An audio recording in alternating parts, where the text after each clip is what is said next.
I've been back from the big one for a few days, but I haven't yet unpacked my instruments. So what I thought I would do is I'd just kind of unpack my bag and go through all the instruments that I took, how I used them. It's a bit of a debrief from the big one as well, in that respect, but I've probably got a bit more of a kind of general debrief coming up. It just feels like I haven't had time to fully feel through and think through it all, but looking at the instruments I took is a really good way of sort of running through what I did and how I used things, and also might be helpful for you if you're thinking about going to a protest as a musician in the future, and depending on what you want to be doing in that protest music wise, that'll make a difference what you bring.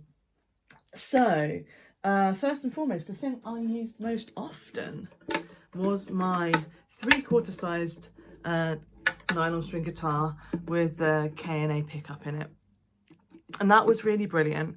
And I really felt sad that I didn't have the room in my bag to bring my trusty Keep It Serious ukulele, which has been with me on so many demos, but actually it just wasn't quite the right thing. It wasn't going to be loud enough to play acoustically, unplugged, and plugging in, it's such a high sound actually compared to my voice, that with like when you plug in on a stage that's on a demo, there's so little time to sound check. There's not really time for like a taking that kind of risk of having like a sound that needs altering, whereas this, you just sort of plug it straight in, it fitted, and you know, separated from my voice really nicely, and I used this a lot. So that was really, really great.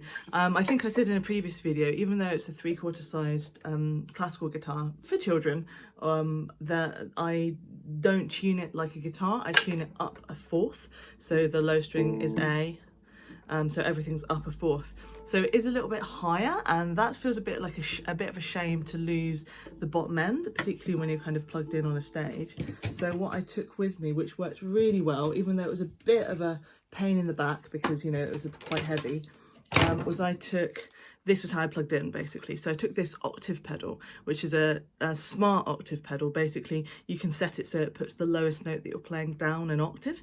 So then that gave me the kind of normal range of a guitar and a little bit lower even. And I brought my chromatic tuner because having a pedal tuner was just a little bit better. It gave me the opportunity to kill my own sound because it also acts as a kill switch, and it also let me kind of tune a bit more easily than just using the tuner that I clip onto the headstock, which, there we go, I've clipped it on. It kept falling off, I've taped it on, but you know, I did use that as well, but it was just really, really good to have a floor tuner. And also it meant that, you know, because I was plugging in to two pedals, then I had a cable going into the pedals and a cable going out to the PA, and that meant that I had really long, effectively a really, really long cable, and that I needed that. It turned out I needed that length. So this was brilliant, and I played my own songs on it. I joined in with other people. Yeah, played some of like other people's songs that I'd learned, people who weren't able to make it but had written great climate songs. So that was absolutely brilliant to have. I'd definitely take it again next time. That's definitely what I'd do. It took me a little bit of time to get used to the idea as a guitarist that I wasn't going to have the full range of my guitar. You know, like I wasn't, in a way it was good to have something tuned up a fourth, and then I didn't think of it as a guitar. I didn't try and play all my normal stuff on it and then feel a bit restricted by the fact that I'm kind of used to playing a steel string guitar and used to, you know, some of the little things you get on that you don't get with a nylon string guitar. But what was great is that, I don't know if you know this, but nylon strings just have such a wider tonal range than steel strings. So what was great is if I was plugged in and the sound wasn't quite right, like if it was too harsh or if it was not bright enough, I could just, you know, adjust how I was playing rather than going, I could go, or, and I could adjust it myself without having to do anything, just, you know, use my fingers, and that gave me a really, really nice sound on the street where you don't have a lot of time or a lot of choices.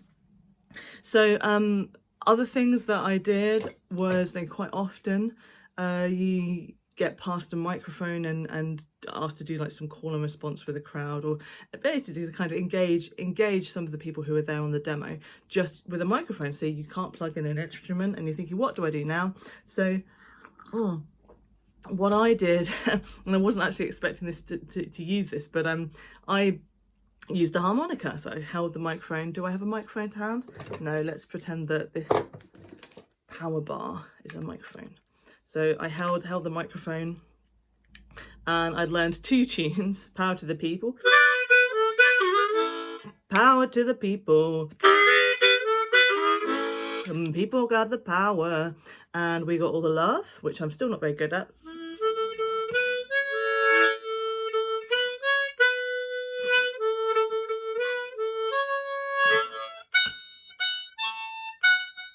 We got all the love, all that we need, you and me, you and me. So I'd learned those 2 like quite common chant / songs, and that was actually really valuable. I wasn't expecting to use that. I'm not even very good on the harmonica yet, but I just chose one that had the same kind of, you know, nice range for my voice. This is a harmonica in A, and that worked great.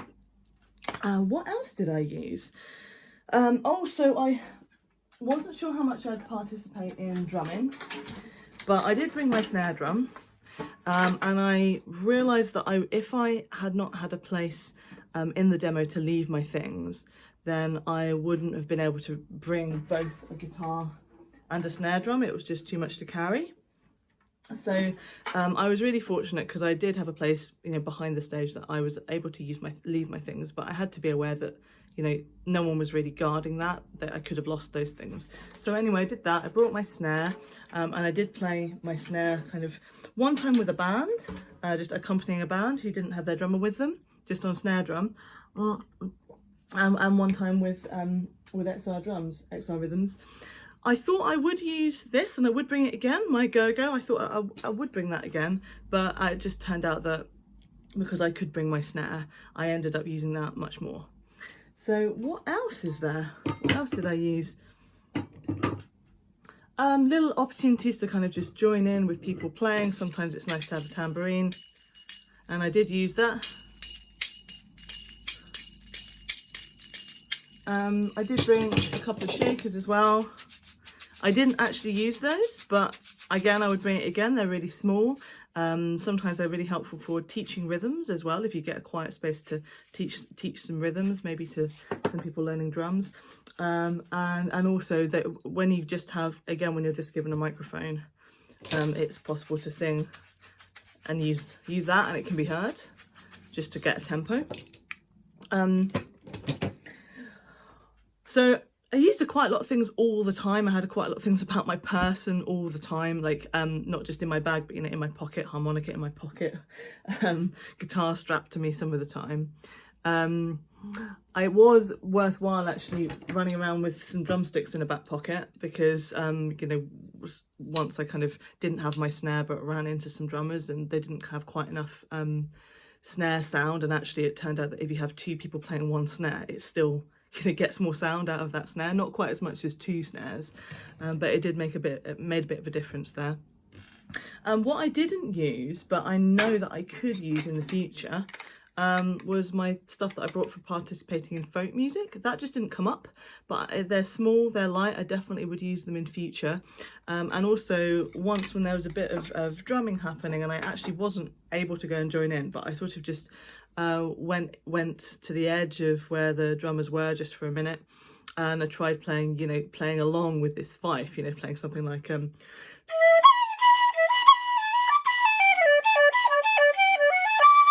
and it worked. Like, you could hear it, it was loud enough, it didn't sound the same as their whistle that they used to make the signals. And I realised that, you know, that could definitely work. But something I've been wanting to use for the longest time was my melodica. All this time I actually haven't played the melodica with the band Orchestrated Discontent, for which I originally tuned up and decorated this melodica. I've never played it with them and I still haven't done that. But what I found that was really nice was that you can just really easily put it to a microphone, which is great if you want to kind of play some keyboard type stuff, or some kind of almost trumpety, almost trumpet type stuff.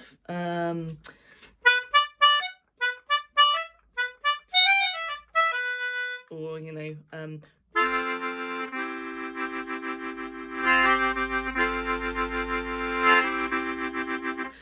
I did some reggae with it. I did a few different things with it, but it's got that nice range of being able to do chords and melodies and being waterproof. And I had kind of thought about adding a microphone to it, but then it wouldn't be waterproof. But what was really good, again, I'll have to use my pretend microphone, was I could hook a microphone sort of between these two fingers and hold it to the melodica, have my thumb through this handle at the back, and that was totally fine for just jumping up on stage with a band, joining in, you know, grabbing a microphone, not needing that setup time that you would need to set up a mic stand and all of that. And it was totally great, and it really fitted. It's really unusual to play one of these, I think. You know, I didn't see anyone else playing one. So to be able to do that, it gave me a sound that other people didn't have, and therefore it kind of mixed really nicely. And was kind of just very, very easy to do, and they're not that heavy either, so it was good to have it about my person all the time. I put a strap on it so that some of the time I could just be wandering around with that and dangling from my shoulder. I think that is everything. Hope that this video has been helpful to you. It sort of is useful to me to go back over how I use things and thinking about all the different ways in which I was able to participate musically, both through amplification and unamplified. But one of the things I maybe haven't touched on was singing. The way that the sort of technique that I decided on for singing on the street, singing in protest, is not really what I usually use. Like, normally I'm an acoustic artist, normally I like really expressive singing, I like experimenting with lots of different timbres and you know, expressions in the voice, and with singing live on a demo, it just seems like the main thing is forward placement, and that's a technique I just don't use very often. So feeling that resonance sort of more towards the front of your soft palate, and what that technique does is it chucks the sound really forward. Here's my pretend microphone again. So, you know, if I've got a sound system and there's a microphone, and I really want to make the most of that sound system so they don't have to use up too much power, they don't have to turn it up too loud, it's not susceptible to feedback. We want as much sound coming out the front of my face as possible, really chuck down that microphone. Power to the people, people got the power. So really directed sound. It's quite a bright tone. It's something I don't often use, and have had to practice up on it, especially for the big one. And I feel like, you know, at the times I was able to listen back to the recordings, it really worked. It really worked. I was able to get a lot out of the sound system. I felt sound systems that I was using, and out of a megaphone, and just, you know, also completely unamplified. It's a useful tone that cuts through for this kind of singing.